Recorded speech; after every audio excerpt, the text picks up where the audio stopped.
Keeley here. I want to tell you about the new Manis pedal. This is for the tone snobs out there. This is for the guys that think they know everything about the Klone, yet they just want to have a little bit more.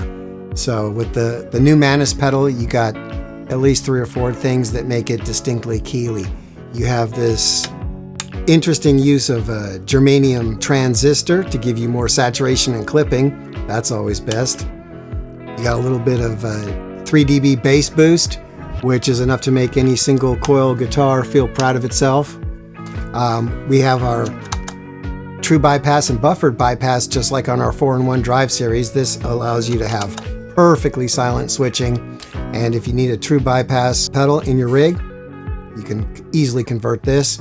Lastly, we made some power supply improvements in which you can put 18 volts to this, so you can have a Klone with a higher headroom. So the Manis has this all wrapped up in our new enclosure, and I think you're going to find it very interesting to listen to. As with all things Keeley, I can't leave it just as it was. So with the Tube Screamer mods, I had to add bass and treble, distortion, make it cleaner. With the Klone circuit, you have to be very careful because any changes to those germanium diode clippers are going to have a profound result. So I found a magic ingredient with these Russian transistors. I couldn't have simulated it any other way. We just got lucky with a great sound. And Creighton came in and put the little 3 dB bass boost on there, which I find to be perfect. Not only is it something that I did in the past, but it's remarkably well voiced here. So I couldn't be more pleased with this. What's really fantastic about the Klone is that it has enough headroom to be able to push any amplifier, and that's kind of what it was designed for. A lot of people use it as a transparent type of boost or a mid-focused boost, and that's where it really, really excels.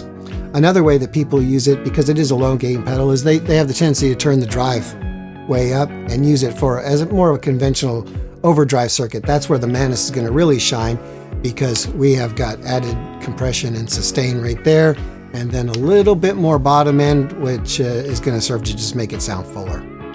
We've had a lot of fun with the development of the Manis pedal, because right from the beginning, I heard from Justin Stabler, who is Trey Anastasio's guitar tech from Fish. He said, "Hey, you have any Klone circuits laying around, any experimentation?"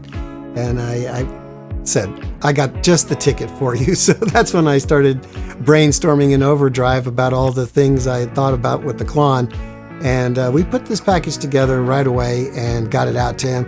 I was particularly pleased when I found out he was using it on his acoustic guitar rig.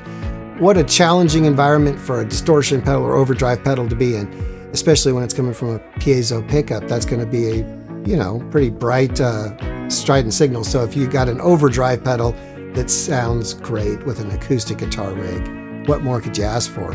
So he was in fact using 2 of them, one in the typical setting and one in the Keeley setting, the Manis. You can head over to rkfx.com, pick up the new Manis, and I can't wait for you to experience the Manis on your pedal board.